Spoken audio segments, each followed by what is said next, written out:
бечора шавҳарам умуман гуноҳ надорад. Ин айби худи ман шуд, ки вай маро зад. ҳамин ҳолат барои шумо шинос аст? дар равоншиносӣ ин ба номи стокгольмский синдром машҳур аст. ин як ҳолати равонӣ аст, ки зане ки зери таҳқиру зӯроварӣ ҳамеша қарор дорад, вақти зиёд ба ҳамон шахсе ки зӯроварӣ мекунад, ба ҳамон ишқу муҳаббаташ зиёдтару зиёдтар шудан мегирад. ин чӣ гуна зоҳир мешавад? зан ҳамеша шавҳарашро сафед мекунад, яъне ки шабта мехӯрад латуку, вале мегӯяд ки ин айби худам ши, вай асабӣ буд, монда буд, ҳамин як гапи ноҷо задам, ки маро зад. ё ин ки фарзандонро ки мезананд, онҳо ҳамин хел фикр мекунанд, ки ҳа вай маро зад, вай мехоҳад ки маро яъне танбеҳ дод ба хотири он ки ман як одами хубтар шавам, як шахси беҳтар шавам.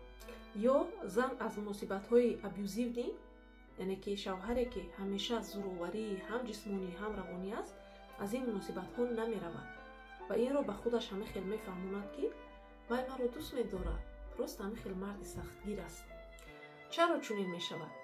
ин механизми муҳофизатии равонии мо аст, яъне ки психологическая защита мегӯянд, то мо девона нашавем.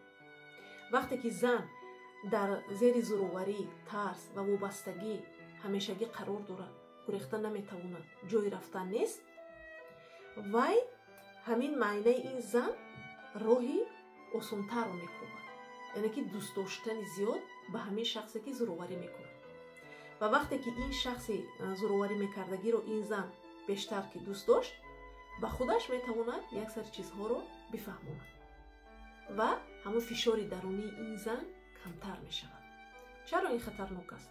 зане ки дар чунин ҳолат қарор дорад, худбаҳодиҳиву боварӣ ба худро пурра аз даст медиҳад, яъне ки дигар дар худаш бовар надорад, самооценкаи хеле паст дорад ва фикр мекунад, ки ин зиндагии маъмулӣ аст, яъне ки барои ӯ ин зиндагии ки ҳар рӯз дар он гӯем ки зӯроварӣ аст, барои вай как як нормал ҳисоб мешавад.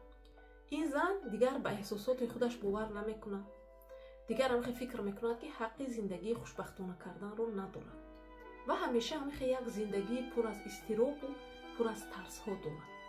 пас чӣ бояд кард? пеш аз ҳама мо бояд эътироф кунем, ки дар муносибатҳои солим қарор надорем, яъне ки ин муносибати солим нест, ин оилаи солим нест. дуюм қадам, ҳатман ба равоншинос муроҷиат кардан дар кор, ҳатман аз машварати равоншинос ё ки терапия ҳатто дар кор аст ба чунин занҳо.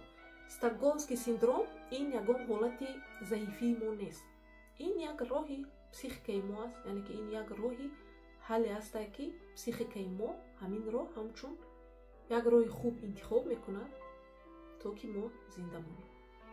вале раҳо шудан мумкин аст. шумо лоиқи зиндагии хуб, муносибатҳои солим ва меҳру муҳаббат ҳастед. шумо чӣ фикр доред?